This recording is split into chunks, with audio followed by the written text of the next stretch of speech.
Hello la team pelote, aujourd'hui on se retrouve pour faire cette écharpe. Cette écharpe elle est ultra facile et c'est une superbe idée de cadeau pour les fêtes de fin d'année, pour ces messieurs, mais c'est une écharpe mixte, hein, peu importe. Vous pouvez le faire pour qui vous voulez et c'est toujours le même rang qui se répète, donc c'est pour ça que je vous dis hyper facile. Moi je l'ai faite avec ce fil tweed.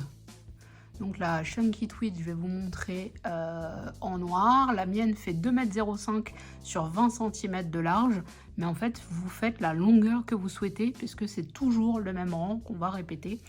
La vidéo, je vais vous la faire avec un fil plus clair pour que vous puissiez voir en fait ce que ça donne. Mais en tout cas, vous avez quelque chose de très douillet, très sympathique. Enfin voilà, je vous explique tout, on y va.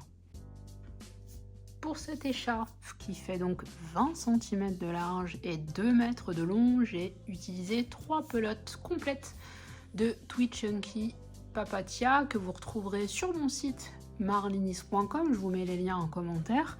Vous avez plusieurs couleurs, vous avez ce joli bleu jean, il y a du noir, du rose, du blanc, ce kaki là qui est hyper beau.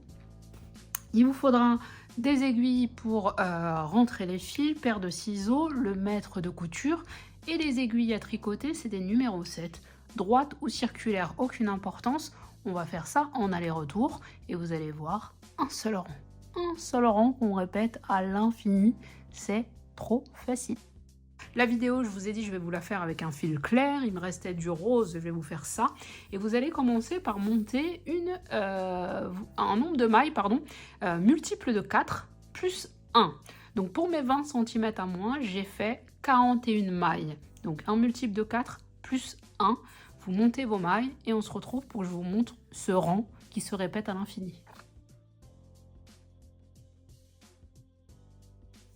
Vous avez donc monté vos mailles multiples de 4. Je vous disais tout à l'heure pour l'écharpe que j'ai terminée en noir, on est sur 41 mailles, donc 4 x 10 plus 1. C'est bien un multiple de 4 plus 1. Là pour l'échantillon, pour la vidéo, je suis partie sur 25 mailles, donc 6 x 4, 24. Donc c'est bien un multiple de 4, plus 1, 25. Là, sur le fil rose, on voit beaucoup mieux le point fantaisie, qui est donc très joli. Je vais vous expliquer pour les plus aguerris, je vais vous expliquer tout de suite, et après je vais être plus lente pour les plus débutants. Les plus aguerris, vous allez répéter toujours le même rang, sans vous poser aucune question. Vous commencez tous les rangs par 2 mailles endroit. Ensuite, ça sera une alternance de 2 envers, 2 endroits, 2 envers, 2 endroits, etc. Jusqu'à ce qu'il vous reste les 3 dernières mailles sur votre aiguille. Ces 3 dernières mailles, elles seront à tricoter à l'envers. De toute façon, ça va se présenter automatiquement. Vous arriverez, celles-ci là, elles seront à l'endroit. Et à la fin, vous mettez 3 envers. Donc tous les rangs commencent et terminent de la même façon. 2 mailles endroit pour commencer, 3 mailles envers pour terminer. Et ça, vous le faites jusqu'à du premier rang au dernier. Et je vais vous montrer après comment rabattre.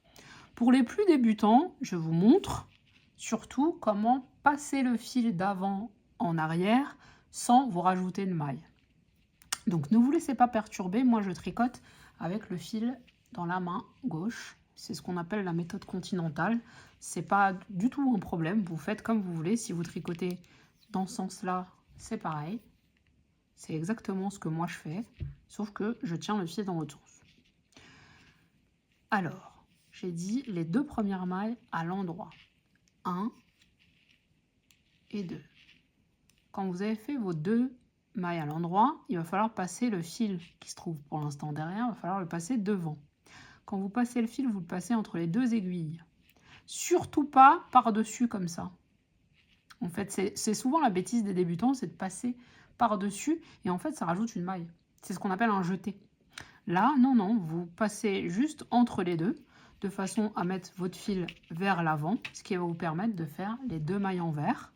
Donc la première, la deuxième. Vous repassez votre fil entre les 2 aiguilles sans vous rajouter de mailles, donc pas comme ça, vraiment entre les deux. Et vous refaites 2 endroits. 1, 2. On repasse devant. 2 en vert. On repasse derrière, 2 en droit. Je vais vous montrer comment on reconnaît une maille en droit d'une maille en vert. Une maille en vert, regardez, ça vous fait une barre horizontale comme ça. Ça, vous avez fait vos 2 mailles en vert. À côté, on a fait 2 mailles en droit, on a 2 petits V. Donc si vous êtes interrompu par le téléphone, par un enfant, par ce que vous voulez, quand vous revenez, vous regardez où vous en êtes. Là, j'ai fait 2 mailles en vert, 2 mailles en droit. Donc, je reprends avec mes 2 mailles en vert. Et si je me suis arrêtée entre-temps, bah là, quand je reviens, je vois que j'ai qu'une seule maille en vert. J'ai une petite barre horizontale. Il ne faut pas que j'oublie de faire ma deuxième barre horizontale. Deuxième maille en vert, du coup. On va aller jusqu'au bout du rang en alternant. Donc là, je me suis arrêtée à 2 en vert, donc je vais faire 2 en droit, 2 en vert, 2 en droit, 2 en vert,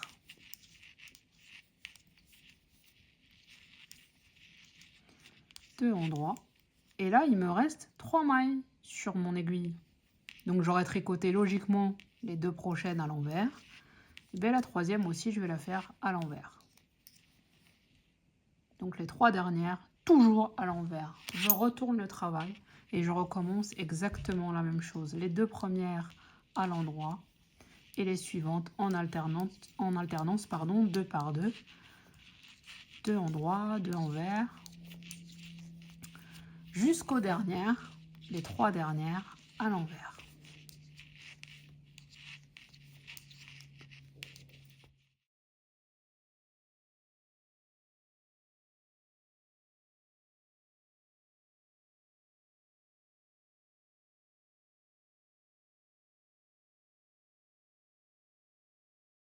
Dernières à l'envers, toujours.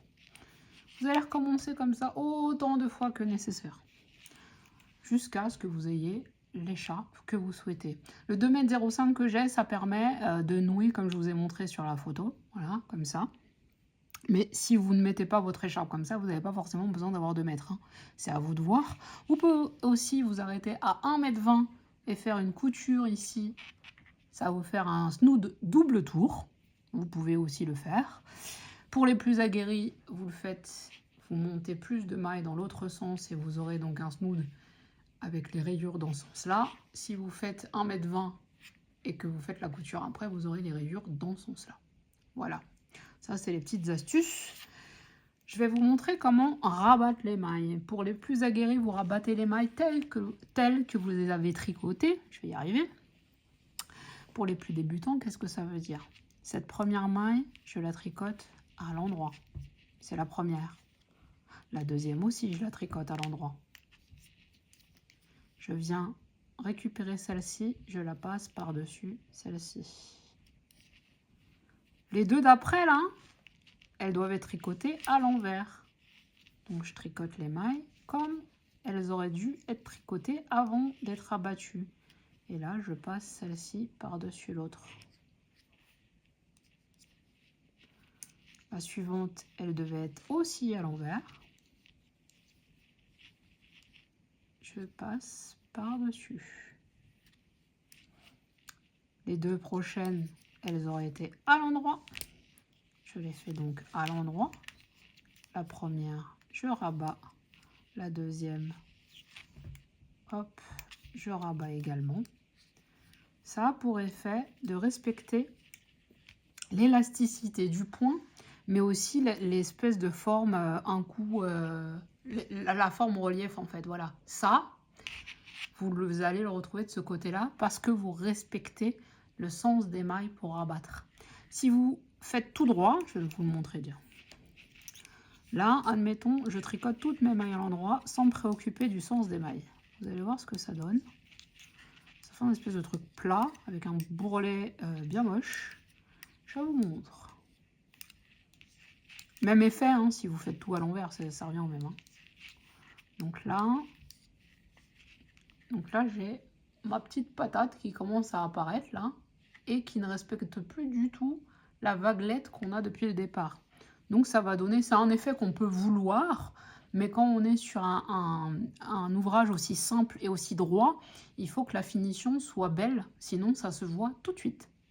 Et donc là, vous voyez, j'ai pas respecté le sens des mailles, j'ai une bordure toute droite que je n'ai pas de l'autre côté de l'écharpe. Donc c'est quand même assez moche, on peut le dire. Voilà. Donc cette écharpe, je vous ai dit, c'est certainement le tuto le plus facile que je vous ai montré. C'est un grand classique de l'écharpe, hein. Je n'ai rien inventé, mais je trouvais sympa de vous le montrer, comme j'en faisais une pour mon père. Donc voilà, je vous dis à bientôt pour une nouvelle vidéo. Ciao, ciao!